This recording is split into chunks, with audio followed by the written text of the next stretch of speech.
I am your host, Martinique Brown, and I'm so excited that you guys have decided to tune in today. We have such a great topic today. I wanted to really just bring Marcia Peisach as well as Syndee Moon on the show, two professional life coaches, so that we can just really have a better understanding of how to just navigate and transition into a new chapter in our life. And I'm saying ours, like I've been divorced. I haven't even gotten married yet. But just to teach you all how to really just make a smooth transition as well as you can through this, and so that you can learn a lot more about just some of the resources and skills that you may need just to really just help yourself as well as your family with this new lifestyle that you will have to go through. And so if this is your first time ever tuning into the show, make sure that you go ahead and share this video now. Another thing, I really do appreciate you for watching the show, because there is 1,000,001 Facebook Lives going on right now. Probably 1,000,002, but you have decided to tune into the show today. So you may be wondering, because if you didn't read the description box, you might be thinking, okay, what are you talking about, Martinique? I know you talked about a little bit about divorce, but we are specifically talking about how to move on with your life after divorce. So ladies, thank you guys so much for coming on the show for me today. Thanks for having us. You're welcome. You're welcome. So viewers, the way that we make this show a lot more interactive and fun is if you actually post your questions and comments in the comment field. Also, if this is your first time watching the show, what I actually do is I just take all the stress out of your life for an hour, and I post the coach's contact information in the description box. So make sure that you constantly are going there just so you can learn more about the coaches, as well as just follow their Facebook page, as well as visit their website as well, and their Instagram page. So ladies, if you could just let the viewers know a little bit more about yourself and your area of specialty as a life coach. And we'll start with you, Marcia. Thanks for having me, Martinique. I love being on your show. It's wonderful, and your viewers are great. So for viewers that haven't listened to one of our interviews, my background is I'm a life coach. I specialize, my specialty is women going through divorce. I'm divorced. I've lived both sides of it, both as a child and as an adult. And so I really wanted to, though I have a past life as a business professional, I really, it was my passion to help women make that transition from being married, going through the process of divorce, and really identifying and rebuilding a life that they want to live afterwards. Mm-hmm. Okay, so just jump right in, Syndee. Welcome, Syndee, y'all. This is our first time on Practical Living. My name is Syndee Moon, and I'm a financial coach and a life coach. And so I started with my financial coaching at first. And then when I started reaching out and helping women specifically, I organized a group called Phenomenal Phoenix, targeted for women going through divorce and the financial hardships that they face, because we all know that financial hardships in a divorce is huge, especially for women who were used to the husband being the primary breadwinner. And so I just took what I was doing already with my financial part of it, and I kind of combined the two, because as a stay-at-home mom, ex-stay-at-home mom, I did, experience major financial hardships. And so it was just a calling in my life to reach out and help other women to prepare or to do better afterwards. That's good. That's good. And I see a couple people just joined in. Make sure you guys go ahead and share this video now. Don't forget, all of the coaches' information is in the description box. Please post your questions and comments in the comment field as well. So first question on the floor is, what are the steps people can take to move on with their life after divorce? I always say take the time that you need to grieve. If there was one thing that I found was a lot of people pressuring me to get over it, right?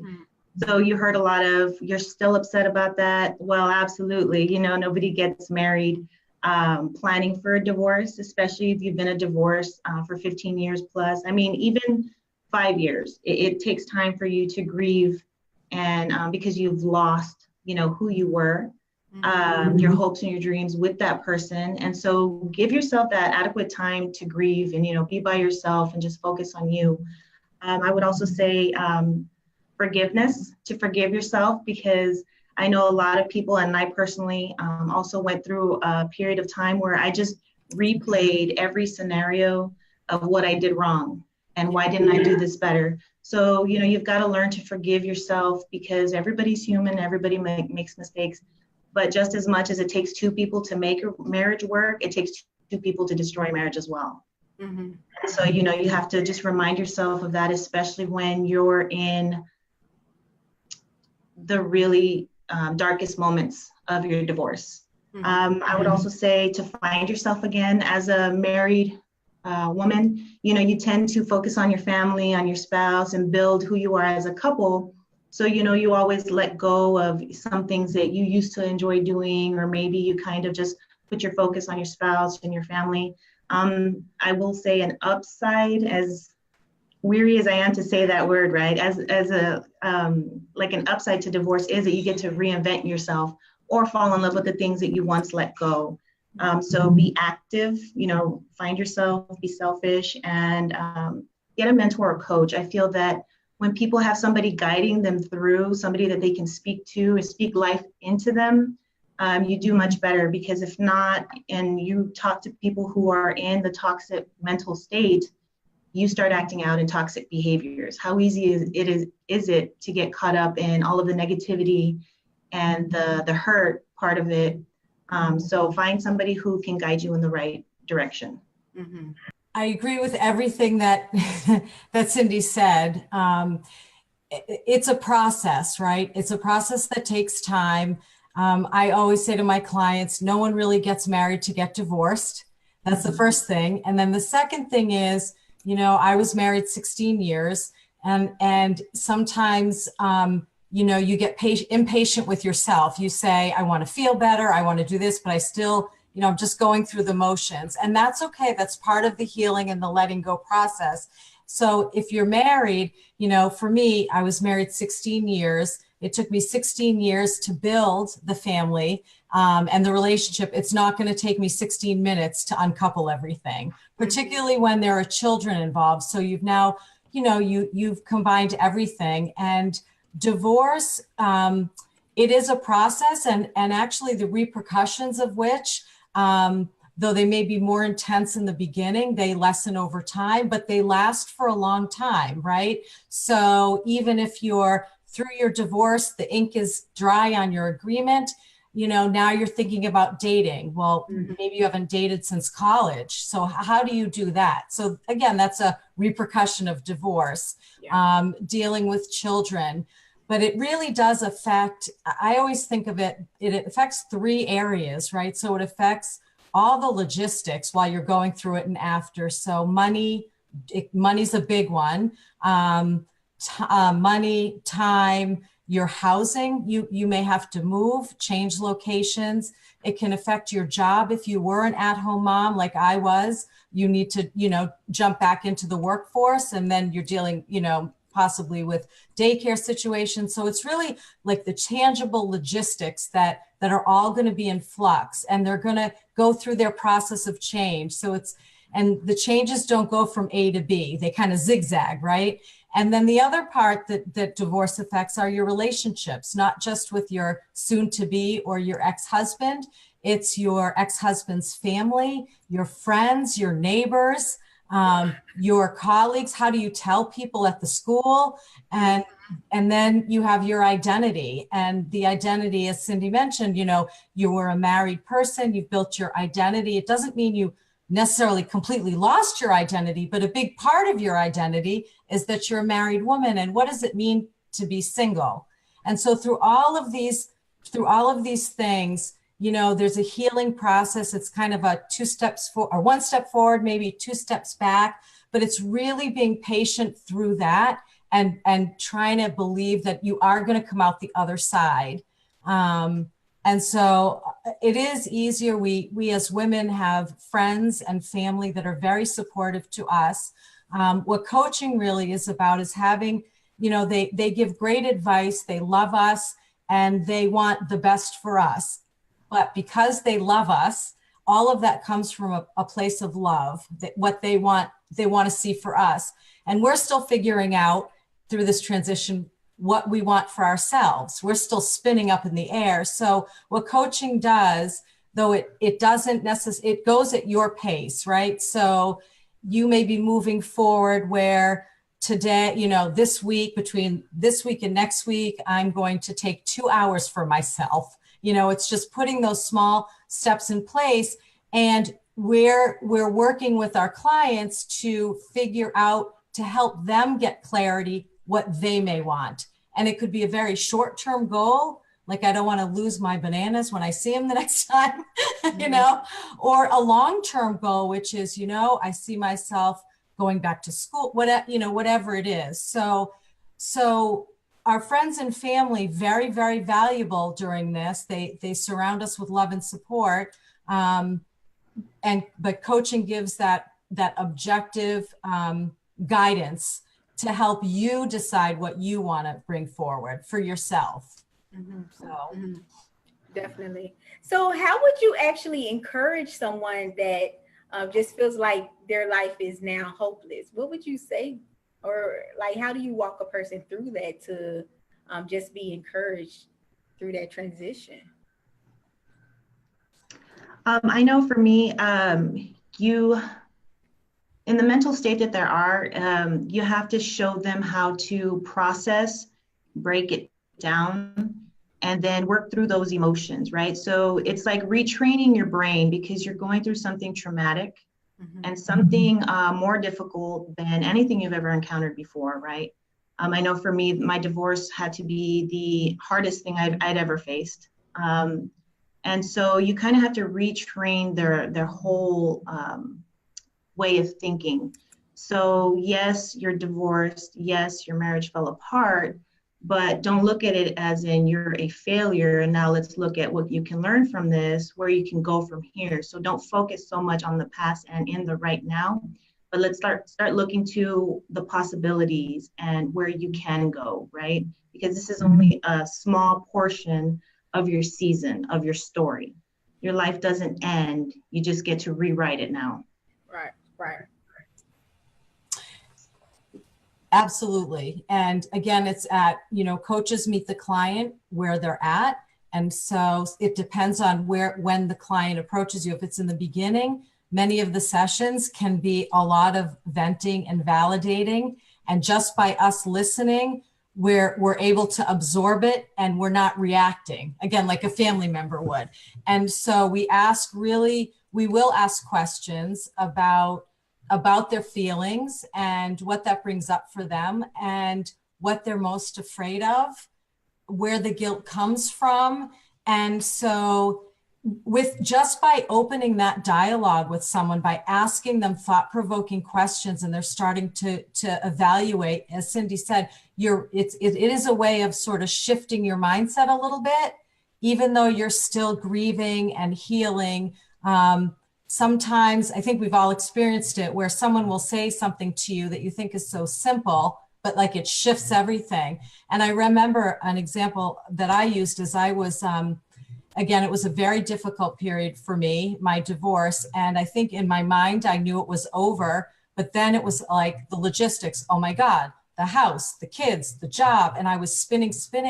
And someone said to me, you can mentally live with being in your mind, knowing your marriage is over. You don't have to decide anything today.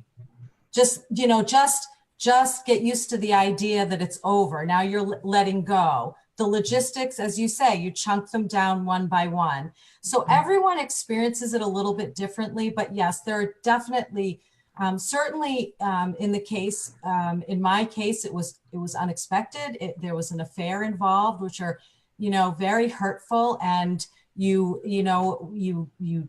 especially if you've known someone for a long time, it rattles your trust and also your own confidence. How could I not have known? Mm-hmm. How did I, so it's just working through all of those things and really working with someone and suggesting things like, when was the last time you did deal with something really difficult? What did you do? Mm-hmm. How did you get through it? And reminding them that they are stronger than they may feel that they are in the moment. But I'm thinking about those individuals that, so I've been in relationships before, but it hasn't been like, oh my gosh, I just can't live without this brother. It's never been like that. And I felt it for like maybe a slight moment, but I just can't imagine, how someone feels when they've spent an extended amount of time and you have that commitment, of marriage to someone. How do you help those individuals that feel like, I'm nothing without that person now? What do you say to them? Or it's an interesting, that's a really good question. Again, it depends on the person. Many times though, when there's a divorce, the marriage was over a long time ago. Right? So it's again, it's asking questions. Coaches don't typically, we'll brainstorm. We don't give a lot of, advice, but many times what you'll uncover during these conversations, during these sessions, the person will start to recognize they're all involved in their emotion. They're in this, I call it the spin cycle of emotion. But again, if you have someone asking you questions, well, what was it like when you were married? All of a sudden, the person's starting to recognize, well, you know what? I loved him and I thought things were good, but you know what? Actually, these things he didn't provide for me, and this used to frustrate me. Mm-hmm. So now they're starting to recognize that maybe the dynamic wasn't optimal for them. It doesn't necessarily mean that person would want the divorce, if the husband did and the wife didn't, but it starts to retrain. It's like raising your awareness level, because when we're getting divorced during this, we're highly reactive, highly emotional.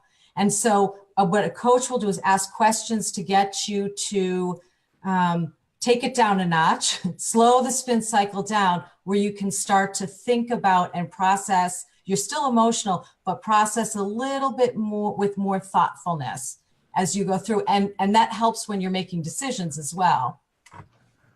I think that is so good, though, that you brought up the point that, okay, our divorce is final, but, and I don't want to say like we lost love for each other, but our connection with each other was over like 2 years ago. That is really good that you said that, because I know personally, when I turned 30, I was ready. I said, look, I'm 29. I'm about to be 30 in 1 year. I'm recording myself just about, my life experience in my 20s and everything. And then the day came on my birthday when I turned 30, and they gave me a card and it said 30, my coworkers, and I just started crying. And I think because it finally hit me. And so it seems like just that flood of emotion probably really comes through like that day that you have like finalized everything. What do y'all think? Agree. It's realizing that it's over, knowing in your mind before like that there are issues in your marriage is very different than ending that commitment, that time. Especially I feel that I was raised very traditional. No matter what you go through in your marriage, you stay married. Mm-hmm. So infidelity and all that good stuff. Nobody talks about that, right? You're not supposed to in your marriage. You're supposed to kind of forgive and forget.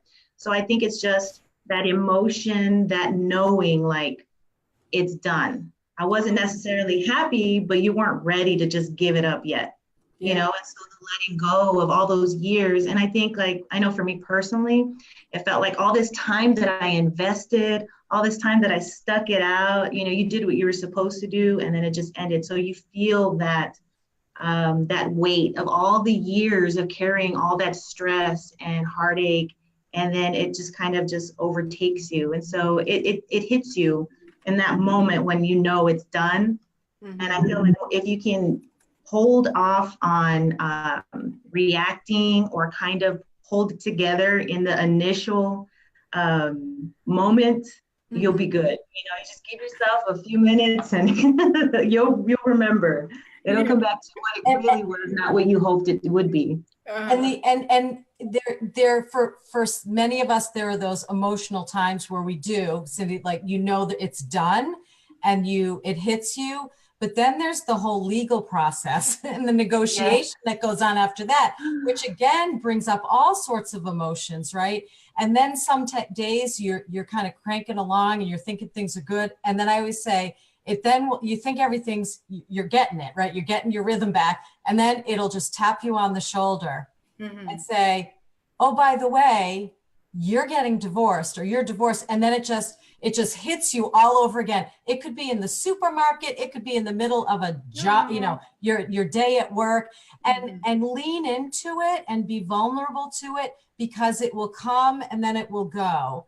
And over time, I mean, it sounds sometimes so cliche to say, but really over time, you know, we're human. So time does make a difference. We need time to process and to kind of live with the change. And so, but it's very fluid, because all sorts of things come up, things you don't even think about. I had a woman, one of my clients, after 30 years, her husband said, you know, he was done. And she moved very quickly into moving forward, because she felt that her mom was really angry and never got over it. So therefore she wasn't going to be angry. And then she found that it was coming out in other ways, right? So you do have to kind of go through all those steps. But it was interesting, even, you know, like 6 months later, the ex says, why don't we take the oldest daughter, college age daughter, out to dinner? So she felt that was the right thing to do, right? So she does. And our next conversation was, she said, you know what? I said, how did that feel for you? What did that bring up? And she said, I didn't like it. I wasn't comfortable. It felt awkward. And I said, that's great. I said, because during a divorce, you're going to put your toe in, you're going to try something, and you have to take the moment and reflect on, in the moment and afterwards, how did it serve you? Was it good? Was it not? And then if not, then you don't do it again. So through all of the changes, I always encourage people, run the experiment, see how it feels, try it on. If you don't like it, you don't need to do it again. And there's trade-offs, right? She wanted to be good for her daughter and wanted a sense of nuclear family, but then she has her needs too. And so sometimes those decisions are really difficult, right? It's not always what's the best decision. It's like, what's the least worst decision, right? So it's really just trying it on, running and raising your consciousness level of it, and then being thoughtful and saying, you know what, I don't think that was right for me right now. Maybe 2 years from now, it will be right. And that's the other funny thing about this type of change, is your perspective will change over time too. As we all of our perspectives change about everything over time. Yeah. And Syndee, I have a question for you. Why did you recommend that we hold it in? Why did you say that? Because a lot of times people react on emotion. You act on emotion, right? And it's easy to just jump and make a decision that you could possibly regret, right? So sometimes if you allow your emotions to get the better of you, your behavior, your actions, you know, won't match the person that you are, right? Gotcha. Because this is a completely different side of you. This is something that you've never experienced before. So this emotion is taking you over. So sometimes you really have to just stop in the moment and really, you know, get it together and give yourself a minute. Because if you react, it's not it. More often times than not, it's going to be not your best. You're not your best self, you know. Yeah. And I know, you know, people have experienced that. They just say, I don't know what happened. I just reacted. And then that hurts a lot more, because then later you have that to add on top of all of the other emotions and the regrets and trying to let go, you know? Yeah. So I would be very careful with the actions and, moving forward. And I'm glad that you, I was going to say, particularly during Syndee, the decision making, as it comes down to finances, Yes. right? When you're making so many decisions, it's really important if you can come from a place of an analytical, a more analytical place.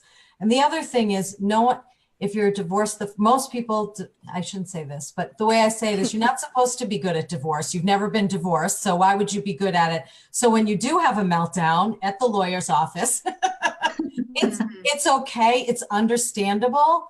And then again, what Syndee was saying, and then you reflect, and then next time you take a moment, because I talk to a lot of divorce lawyers and they're very compassionate, but they're there to work out the financial statement and the child custody. And so, and I did it too, cried all over my lawyer, and so it's good in coaching where you have a meeting with the lawyer or with the mediator and your ex, where you think about how do you want to show up for that. So you serve your best interest. So you're taking care of yourself. And if you're emotional in those meetings, right, and you're all about anger, whatever it is, again, natural emotions, you may not be making decisions that serve yourself well. So coaching will help that during the process, particularly with the financial stuff. That's good. And I'm glad that you guys have brought up the emotion side of it. What are some of the common emotions people could feel during and after a divorce? This many, right, Syndee? This you want me to crunch it down? I mean, I know there's a lot of anger and resentment, depression, anxiety, because now you're fearing being alone, right? Yes. The full-time parent now completely by yourself. The finances completely on your own, 100% independent. And so there's a lot of, I see a lot of, everything, right? Embarrassment. It's up and down, but never. I know there was one that it was like a physical pain. So you're going through all these emotions. It then becomes a physical feeling. So I know, like for me personally, I had this stomach pain that would just happen constantly. And so loss of appetite, dropped a lot of weight, and sleeplessness. I was waking up about every 30 minutes. And, it was a roller coaster of emotions for me, being married 15 years. So that was a hard loss. And I had to learn how to really kind of channel it, right? Feel it, but don't stay there, because it's easy to get lost or swallowed up by all that emotion that you're brand new with dealing with,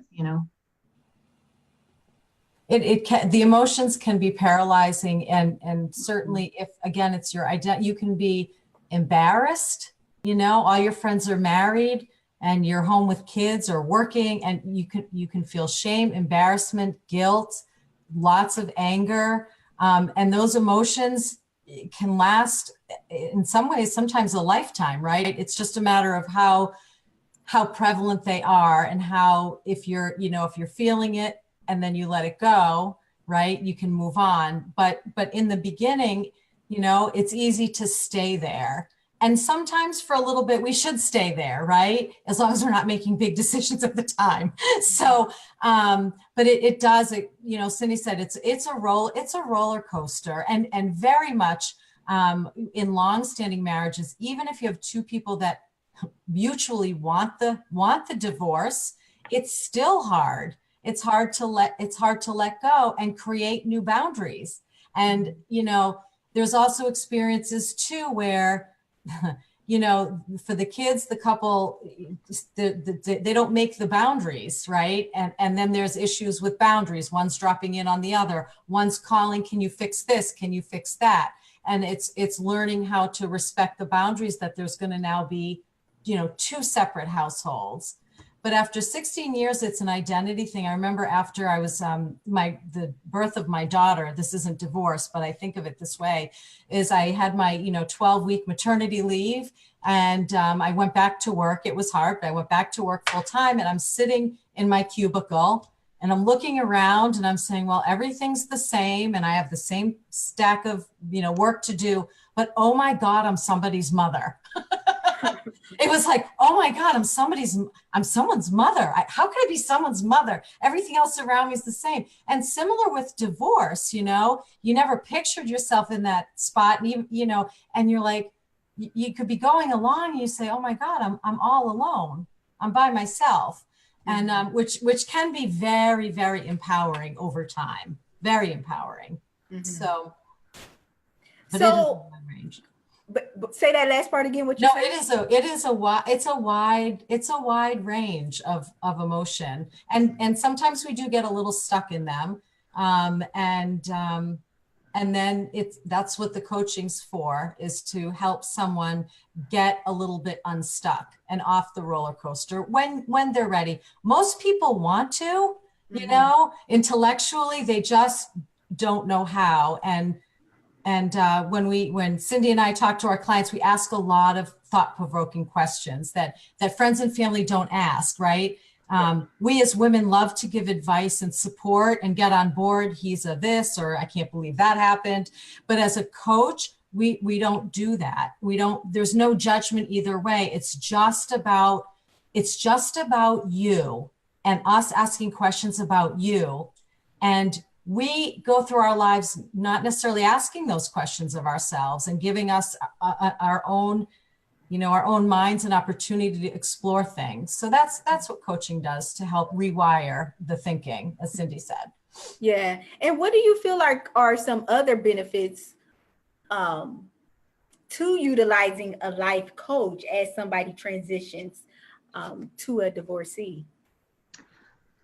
They're like she was saying, they're on the outside, so they're able to give you clear guidance, right? They don't have the emotions behind it of being your family or being your friend.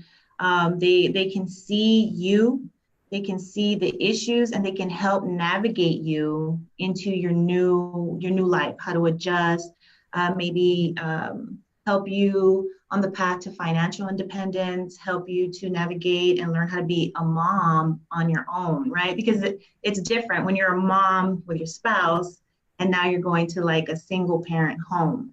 Mm-hmm. So I feel like a coach is able to see everything objectively and just guide you with sound advice.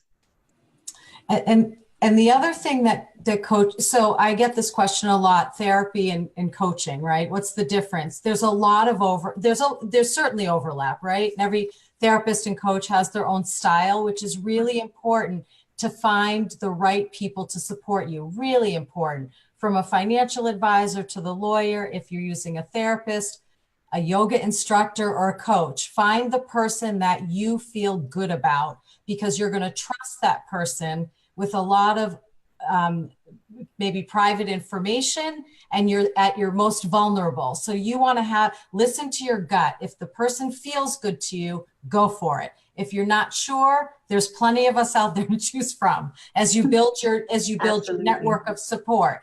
I forgot what I was going to say about that in terms of, you talked about the emotion, and then there was another question that Martinique, you asked.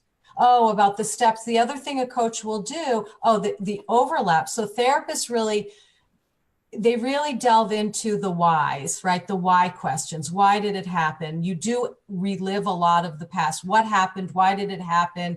And they stay in that place many times. Coaches will, we look at the insides, we talk about the insides and all the emotions, but really it is working through them. And so with coaching, week to week, there's some goal setting.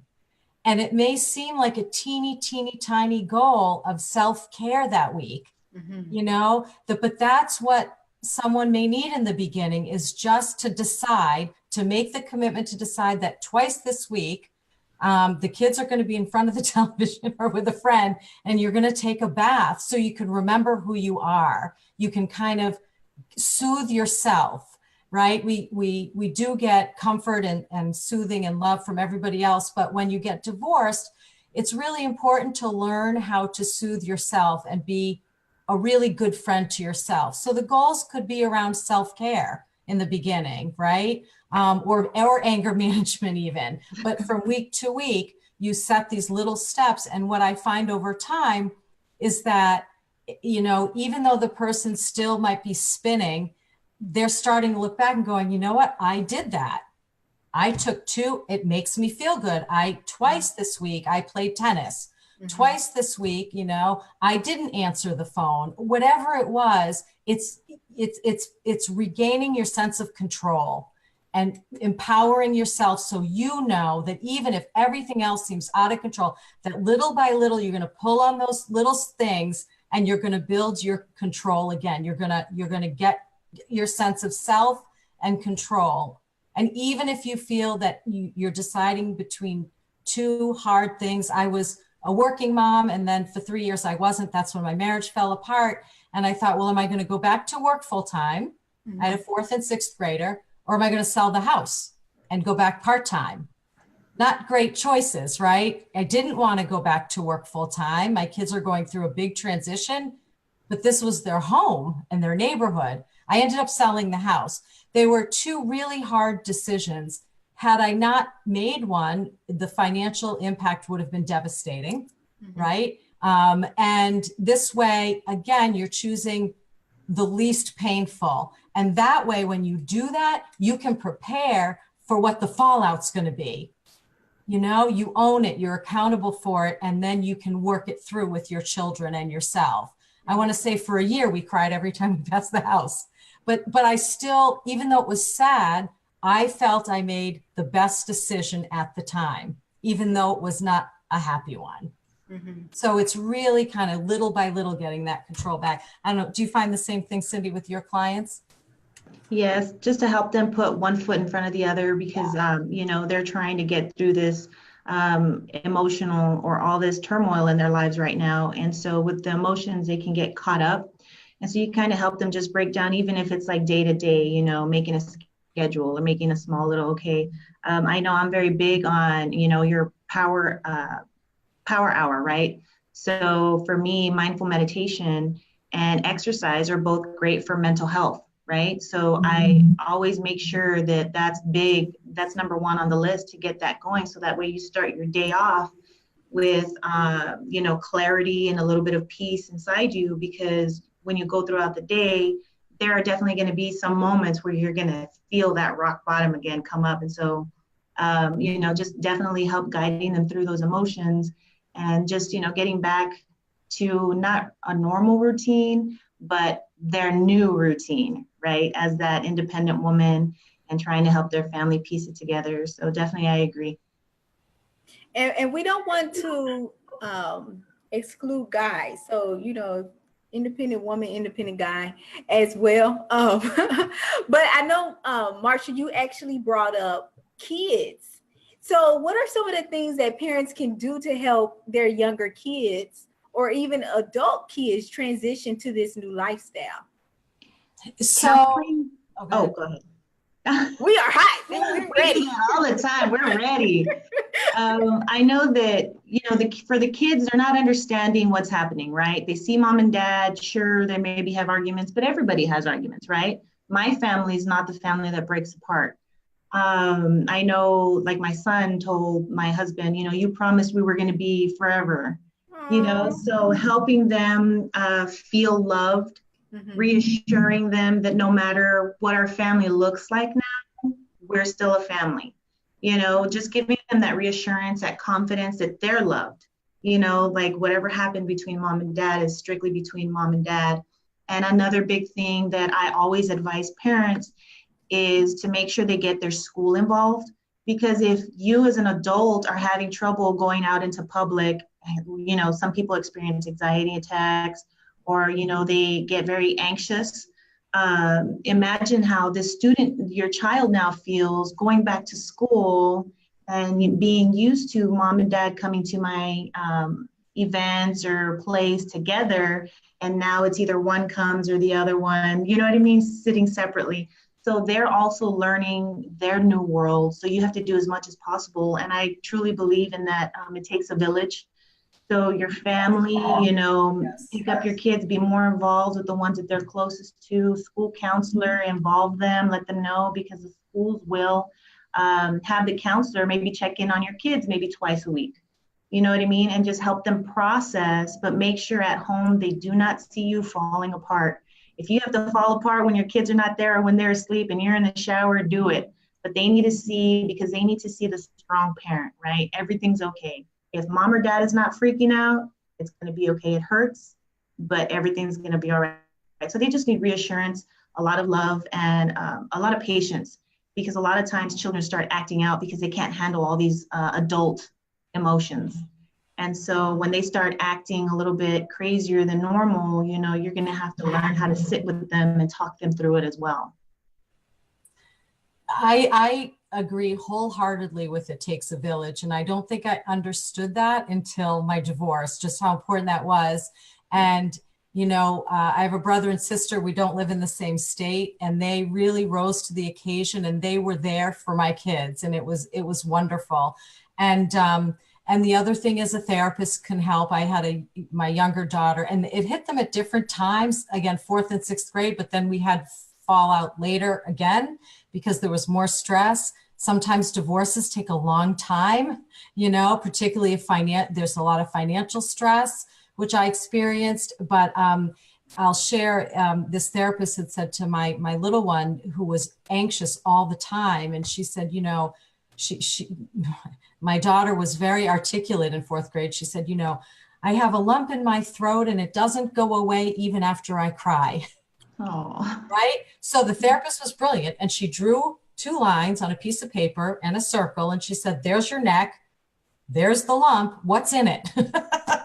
And so, so my daughter wrote it down, and, the therapist, again, brilliant, said, well, these are all things you really can't control. So how are you? So, the therapist, this counselor, it is hard sometimes to get past our own emotion of embarrassment or guilt or whatever we're thinking. This was not what we wanted for our children, right? But we really do have to put that aside and pull on whatever resources we can for ourselves and the kids as they go through it. And you mentioned adult children. So I'm remarried. I was divorced 17 years. I've been married 4.5 years. And my husband and I have 5 20-somethings between us. So we have adult children. So we didn't even meet until we were divorced 10 years. So you would think, right, that everyone's sort of over it, but that's not necessarily the case. So even the repercussions years later can continue with adult children, accepting a new person who will change the dynamic, and it's a very, again, it continues. And how you deal with adult children, I think it depends on the child. It depends on the couple, what relationship you have, as much honesty and openness as there can be. But again, two new families coming together may not have the same way of approaching problems. One family might be more open and communicative with their children, and the other one may not. Mm-hmm. And those children might not have known as much information about what went wrong in the first marriage. So then that now creates a problem, or something to deal with. And so that's tricky too. So there are ways to kind of move through that as well. Yeah.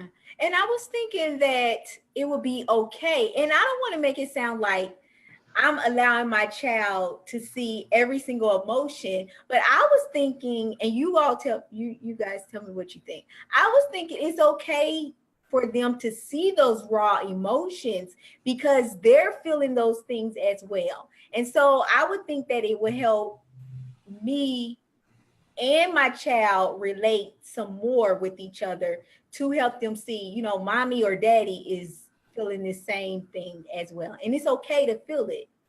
What do y'all think?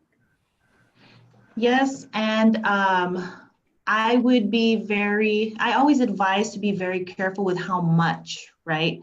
So initially the emotions are there, you're going through it with your kids, especially when you're explaining to them what their new life is, right? You have no choice but to get emotional because you watch your kids. I think the hardest part for me in my divorce was watching my children fall apart. The thought of, I can picture it like it just happened, right? And it's been years, but I can picture what each one was doing and exactly how their world shattered, right? So we felt it, we talked about it, and I reassured them we're gonna be okay, right? I love you. All I need to be happy is you guys, right? And they needed to hear that. And so, yes, when they're going through it, you're gonna get emotional, but try not to, and try, right? Because you're emotional, but try not to completely fall apart. Show them that you're sad because you are sad, you're heartbroken, your family is different now. But they have to see the hope, and they have to see that you are gonna be okay. Because I know I have three boys and one daughter. So my boys wanted to know that mom was gonna be okay, right? My oldest son, he tried to take on that man of the house. So I had to explain to him, yes, you are, technically, the oldest, but you're not the man of the house. I've got you, right? So, you have to experience it with them, talk them through it, but don't completely fall apart. Like, yes, they have to know that you feel it and that you're still struggling with it, but you're okay. And so through your strength, through your hope, they're going to see that, okay, we can make it through. And I think that's very important for kids because kids need to feel the hope.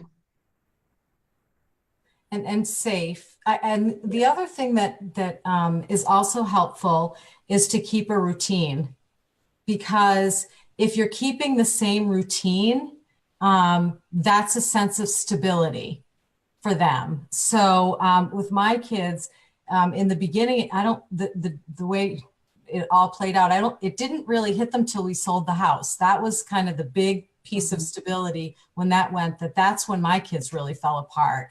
But if you can keep as much of the routine going, then they have something because they all, depending on their ages, right? But if they're in school, they have their routine, they have their homework time, they have their ballet and soccer and all those karate, whatever. And if that stays the same, then that's very helpful. It's helpful for us as well to maintain that routine. I kind of hung on to that too. And it was a sense of normalcy. And again, my daughter would say, when are things going to be regular? She would say, when are they going to be regular? And that's how I knew to check in with her. Were things regular today? How was regular? And it wasn't until about, trying to think 3 years, she went to camp for a month. And I picked her up and I said, what are you on the regular scale? And she said to me, I don't really need regular anymore, which really means that she's defined a new normal, So I think it's funny, they're little people, but they're people and they have the same experiences. So, routine is good. Mm-hmm.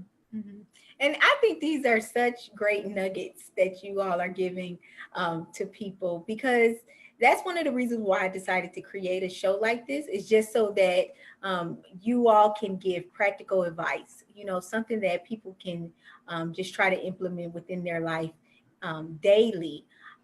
But viewers, if you feel like these coaches are really just resonating with you, make sure that you check out their Facebook page as well as their website and connect with them.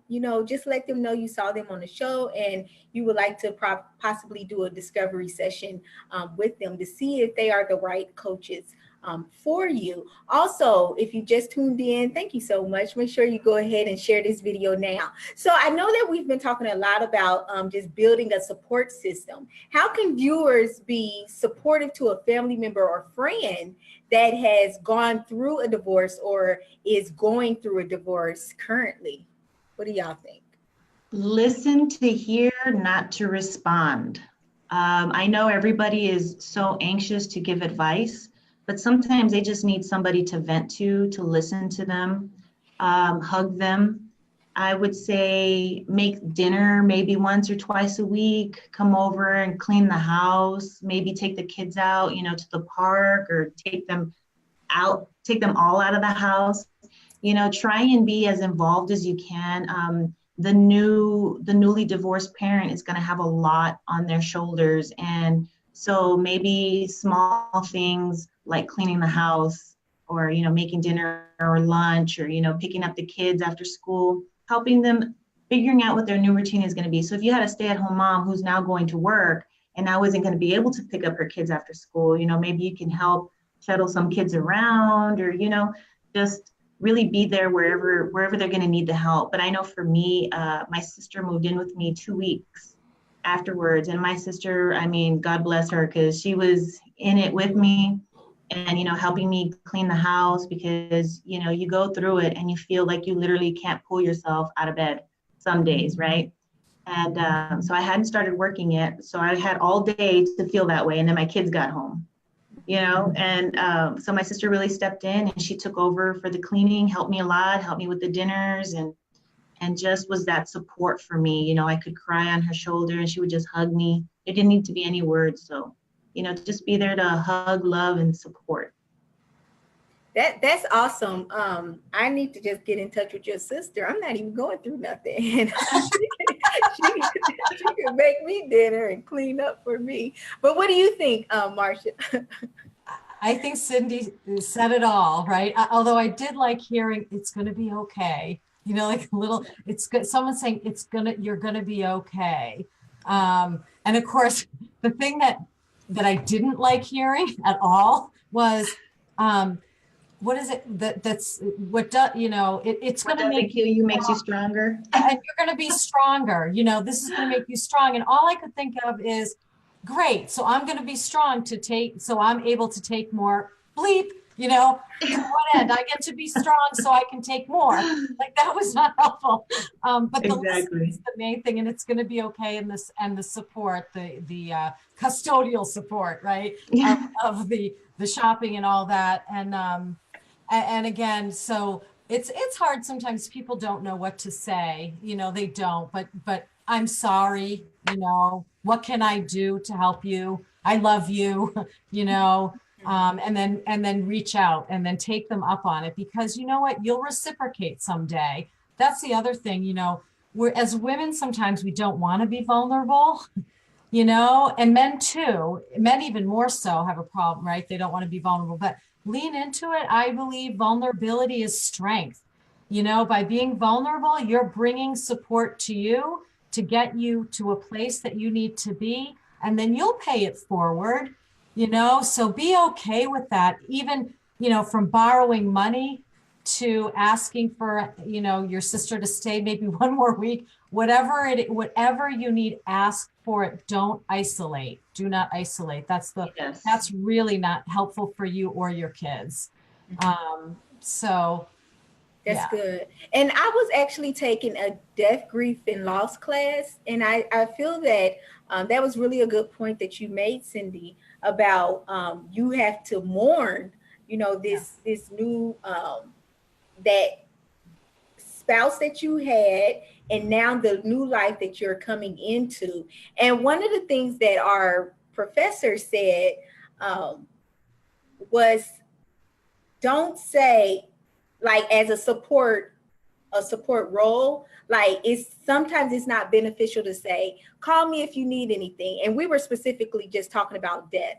So you're saying to this person that's grieving, call me if you need anything. This person ain't gonna call you. No. So it's better just to say, okay, well, I'm bringing over dinner. Yeah. Well, I'm gonna just pick up the kids for you, Or just show up. Mm-hmm.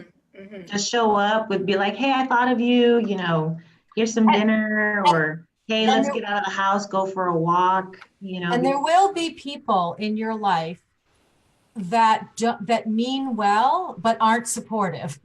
Yes. And so it's how to deal with that too. So it's okay to keep someone at an arm's length. It doesn't mean you have to end the friendship or whatever, but you don't need to respond if you feel that person is, even if it's hard to describe, even it's not like they're not completely supportive, but whatever they say brings up feelings for you. that aren't helpful for you right now, then just keep them at an arm's length. I mean, my mom was not the most helpful. So my sister, I would say to my sister, let her know what's going on. I just can't, I don't have the strength now to deal with that. And that's okay, because you need to take care of yourself. And so I always say that decide who is your best support. It's not just, they're going to tell you what you want to hear. It's that they just need to help you while you're vulnerable now. You know, you don't need criticism. You don't need judgment. The last thing you need is any kind of judgment. And many of us going through divorce do experience some of that. And so, you know, keep them at an arm's length. I had someone say to me when I decided I was going to try marriage counseling, right? So in a long-standing marriage, many people will decide to try to stay together, even if there was a mistrust, and they try a marriage counseling route. And someone said to me, "You're a better person than I would never do that." And I said, well, that's not really helpful right now. And you know, this is, you know, T-minus 7 days in, right? Where you're just not even thinking straight. And never mind, nobody ever truly knows how they're going to react. They don't know, right? To their world shattering, you know. I thought I was going to be a lot stronger than I was. And so when I was acting and feeling the way I was, it even shocked me, you know, because I thought I knew who I was. Yep. And it really tested my strength and, you know, definitely showed me what I could do, you know, despite what I was going through. But it also showed me that, you know, if I wasn't careful, I would like be off hinged, you know what I mean? And the other thing too, yeah. And the other thing too that you said, Martinique, about grieving, there definitely is a grieving process.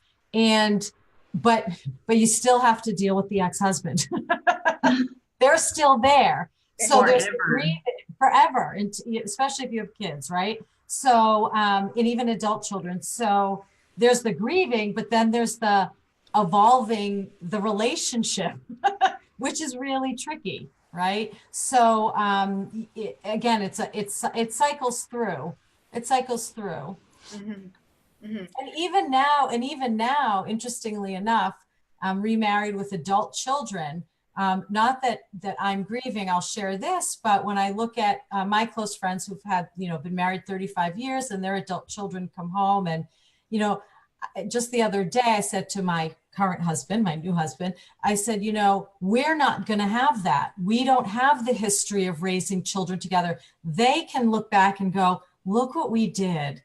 You know, they've got the history, that rich history. We're creating something else, but I wanted what they had, right? What my friend had, which is this long history of the nuclear family, where you can sit back through all the struggles with your partner and go, we did good. We made it. We did it. And so even though, you know, it doesn't level me, it was just an acknowledgement of a loss. Yes. Still 17 years later. So it does, like anything, right? It follows you, but recognizing the emotion is always, it's a good thing. And I think that's an awesome point that you made. Because I never thought about that, because I know that I would, and like I said, I haven't been married yet. So if I experience something with an old boo, I would want to call him up and say, like, guess what happened? Like, Martinique, you need to cut it out. Y'all not even dating no more. But I would just think that, like, when, especially our kids, when they do something, and you just want to call somebody that knows the backstory of it. And you know that spouse is the person that knows that backstory. I feel like, I don't know. That's another episode. But there are no rules, Martinique, to this, okay. Right? So that's the thing I always say.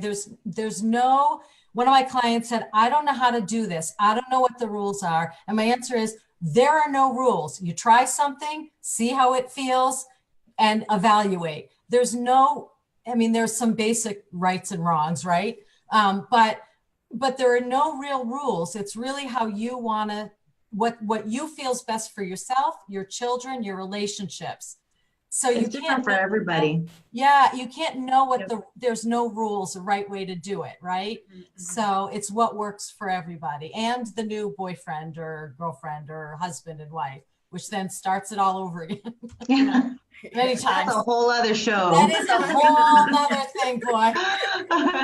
Who would have thought adult children would be, you know? But again, my husband and I say, you know, we never, you don't know, you can't always anticipate. Everyone has their own emotion and history and concerns. So, and I know that we talked about this in the beginning a little bit, but how would you encourage a person that's watching that has to re-enter the work field and is nervous about it? What would you guys say to that male or female?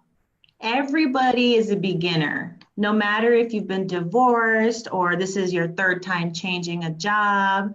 And so you go in there and you do your absolute best, right? You go in there, you learn what you got to do. And even if it's not the job that you wanted for yourself, see it as a stepping stone to something greater. Make sure you have a plan in place, it's kind of goal setting, right? Where you want to be, where you are, and the steps to get to where you want to be. And so right now it's brand new, you know, it's not going to be easy. Nobody said it was going to be, but it's going to be worth it, right? So make up your mind that, okay, this is my life, accept it, know where you're going, and keep your eyes on the prize. That's good. Yeah, it is a process. It's hard if you have been out for a while. It's hard to get back in. And confidence, you know, your confidence might be shaky, but you know, as Syndee said, everyone's a beginner, and have a goal. And even if you don't have a goal, the other thing I think that I learned the most about this was that, you know, life is a process. I mean, it's, again, cliche, it's a journey, but it is a journey. And so even if you have that goal that you really want, I always say, check your peripheral vision, because don't be so laser focused on one goal where you're going to miss opportunities that may pop up around you. Because once you start moving energy around, okay, and you start setting intentions that you're going to work and you're rebuilding your life, things are going to kind of pop out. I used to call them magical moments, and they really did just kind of pop. But if you're so focused on your mission, right, you're going to miss some of that. So don't be afraid, you know, jump in. Everyone's a beginner, but then don't be afraid to look at the opportunities that might not fit exactly, but may serve a better purpose for you that you might not have thought about. That's good. That's good. And I feel that you guys will really be great coaches because you've been through this before. What are some of the things that you actually personally felt and experienced as you went through your divorce? And we'll start with you, Marcia. Everything we already talked about. You're like, oh, it wasn't about me. Right? Yeah. All of it, right? Shock, anger, fear, guilt, shame, self-blame, all of it, sad, just a deep sadness. I remember the exact moment I let it go emotionally. And I was with this best friend, and she said, I've never heard anyone cry so hard. And it was that moment that I knew, it was that moment that I just said, it's all, I'm letting it go. I'm letting it go. And everyone comes to that point when they're ready to come to that point. And I don't think I could have come to it the week before, you know, or the month before, but certain things came clear. What happens sometimes is everything's fuzzy, and then all of a sudden you get some clarity, and you just know, it's kind of that inner voice. So I've gone through all of it many times over, the logistical challenges, financial loss, long divorce, the whole thing. It was really hard. It was really hard. But and at one point I felt that there was a crisis every 3 months, some crisis that I had to deal with. So when I decided to not control everything, I was always very, you know, goal-oriented, focused, you know, everything was where it had to be, when it was, type A, you know, and that was really hard to maintain with all these changes. And finally, I just said, you know what, screw, you know, whatever, I'm just gonna deal with it as it comes right now. I'm gonna live literally in the moment, I'm going to deal with whatever's in front of me, and I'm going to make the best decisions. And eventually I'm going to come out of this the other side. And you do. But sometimes you sort of have to throw your hands in the air and say, okay, it's another blank storm coming. I'm going to deal with it. I'm not going to worry about what my apartment's going to look like 3 months from now. I'm going to worry about how to sell the house now. I'm going to worry that when I get a call from the school about, I'm going to just put myself in some ways, a reactive mode, but with proactive dealing with things you have to react to. Do you know what I mean? Accepting that there's things out of control, but deciding to make decisions with what's happening, as opposed to thinking longer term. Yeah. That's what I did. But it's every emotion, all of them. Does that answer your question? That did answer my question. And I have one more question, follow-up question for you, Marcia. And this is going to be also for you, Syndee. How long ago was your divorce that it was finalized? We've been about 17 years. 17 years for you, Marcia. So now somebody that's going through it now, 17 years later, how are you doing with that? Great. I was in a job before, and so I'm remarried. I have been married 4.5 years. My children are out of college, and they're independent and they're doing great. I'm happy, and I'm coaching other women who are experiencing this challenge in their lives. So I do say to women, you are going to be okay. You are going to be okay. It's going to be okay. And it doesn't happen when we want it to. It usually takes longer. Be patient. Be patient. It's going to be okay. And Syndee, yours was 15 years ago, correct? Well, I was married for 15 years. It's been over about 6 years. 6 years. Okay, so same question to you. What are some of the What are some of the things you felt and experienced as you were going through your divorce? All of the above, the same as Marcia. And I will say that I had never experienced panic attacks until my divorce. I remember when it first hit me, I decided to get the kids out of the house, right? It was our first time out together without my ex-husband. And we were at Peter Piper. It was a place we went to all the time. And it's like when I walked in there, I just felt all these eyes were on me, right? The judging eyes, the whispers. And so even though it wasn't happening, it felt like it was happening.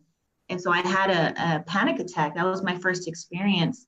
And then I really realized that I needed to get a hold of my emotions the best way that I could, because I couldn't function like that, right? Being out with your kids and then stopping and having a panic attack. I mean, that's just not the best.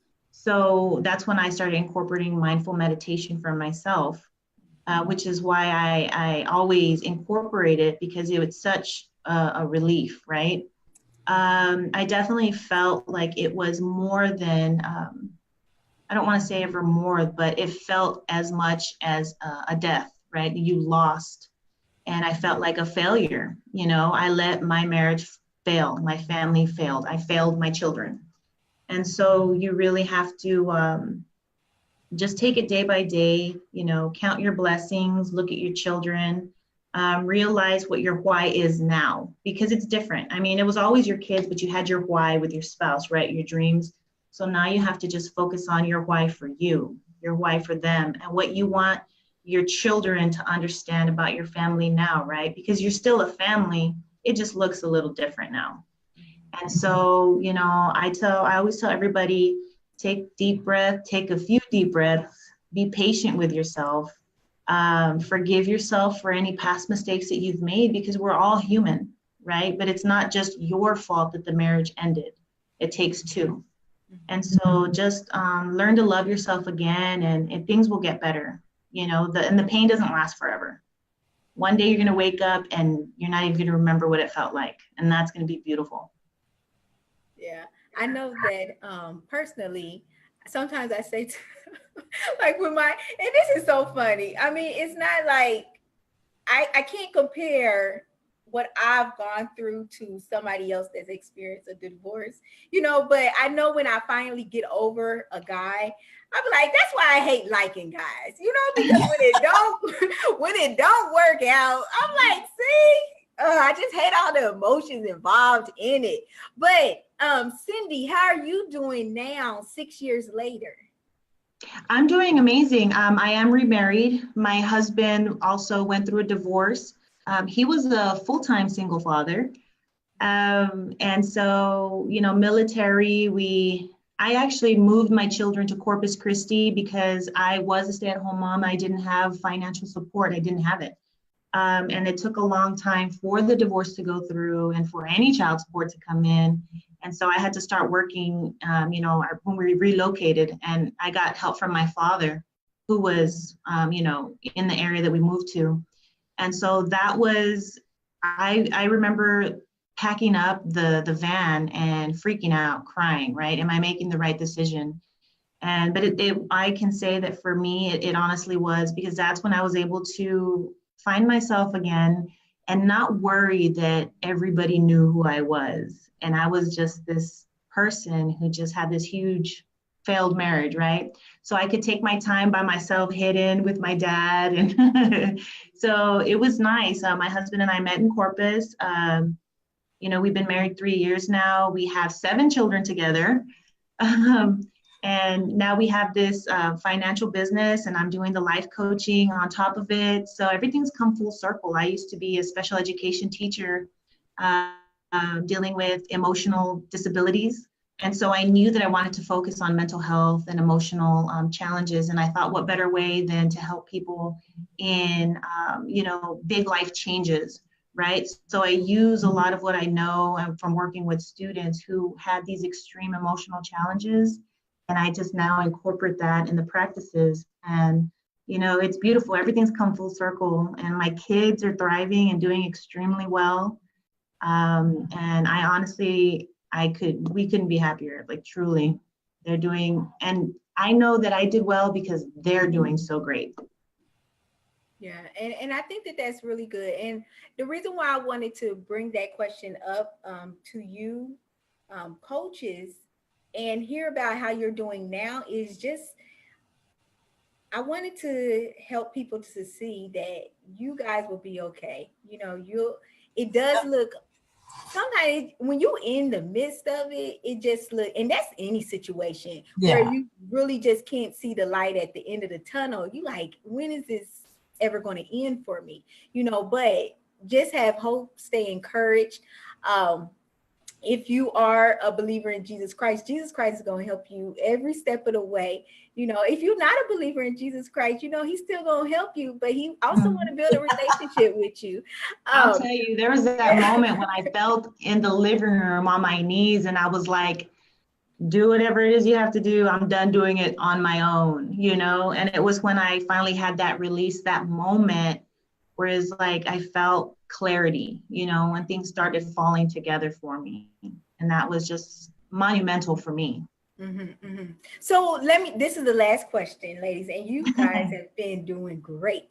So do you feel that there's any books, resources, or habits that people can use to really just help them in this new chapter of their life? For me, I did start reading a lot of the Bible, and I have it on my phone, of course, right? The Bible app. So it was a lot of, breakthrough through your divorce or praying for your life after. So it was a lot of scriptures, and it was a lot of prayer life. But I know that I love Battlefield of the Mind by Joyce Meyer. I love Stephen Furtick's books. He's amazing. So it was the one, Greater, and also Unqualified, how God uses broken people to do big things. And the one that I just read recently, which was awesome, is called The Obstacle is the Way. And that one is just, about mindset. And yes, you're going through challenges, but, the difference between people who stay stuck and people who can push through and become successful, right? So a lot of mindset and, for me, spiritual was very helpful. One of the things that affected me is I could not watch TV or read for a year. I mean, I could read the kids' paper, you know, anything I needed to do for work I could do, but I couldn't read. So nothing really in that way helped me. I had two women that I relied on, and also a therapist. And but I was very, very open. I also, like you, I'm not real religious, but I did have moments of clarity. Again, I call them magic moments. So when I was struggling with something, there was always some sign, something that helped me make a decision about something. Whether it was, you know, interestingly enough, I'm of the Jewish faith, and the year that this happened, my older daughter was having that ceremonial bat mitzvah, and we had to be at the temple. And I ran into a woman, and I was still trying to work it out with my ex-husband. And this woman who was a PhD clinical psychologist, who I didn't know that well, I said hi to her. And for the entire hour, she told me for 3 years, her husband had done this, that, and the other thing, and she's a mess, and she's been married for 17 years, and she's not letting go of the marriage, and the kids are a mess, and they're on antidepressants, da, da, da, da. And I remember sitting there saying, there's no way I'm going to let that happen to me, because I'm a parent. And though I wasn't always graceful in all of my emotions during the process, sometimes it just isn't pretty. You just have to get up and move on. But I remember that sort of magical moment, and it was within a couple weeks, because I was in that limbo and struggling, that I let it go. And that for me, so again, it's just be open for those little things that will bring on a cathartic moment for you.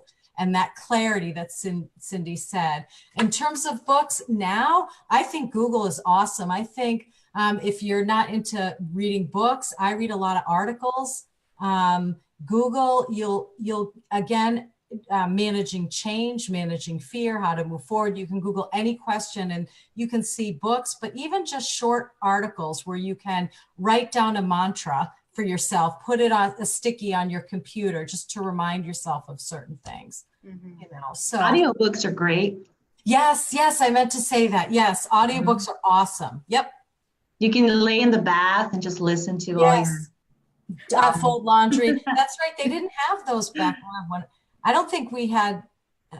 We didn't have like an iPhone. Yeah, way back, right? Remember they had the CDs. Audiobooks on CDs and tape. That's true. And so, guys, don't let not having any money stop you, because you can always go to your library. Yeah. And they have something called Overdrive, and you can get free audiobooks, free ebooks, as long as you have a library card. If you don't have a library card, come on, what you doing? What you doing? Exactly. And support groups through churches too. Mm-hmm. Many religious institutions, churches, temples, you have support groups right there. So if you do belong, to a religious organization, they may have support for you as well. Yeah, I remember the church I went to in New Orleans. Shout out to Franklin Avenue Baptist Church. Woo woo. But we actually had a divorce ministry, and it wasn't to encourage divorce, but it was to create that support.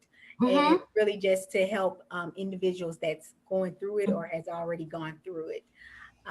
So, ladies, I just want to thank you so much for just being transparent on the show, just helping us to have a better understanding of how we can actually transition and just work through our emotions, experience our emotions, and really just not stay in our emotions, but we can move on. It's going to be okay. It's going to take one day at a time. So make sure that you visit our Facebook pages, as well as you can also visit Marcia's website. If you feel like these coaches have really just been speaking your language, make sure that you connect with them. Make sure you also follow them on their Facebook page, because I know that sometimes they put, just words of encouragement, but anything that they may be having in the future, you can be notified once you click that like and follow button on Facebook. as well. I hope you all have a great night, and thank you again, ladies, for being on the show. Bye-bye. Thank you so much. Thank you.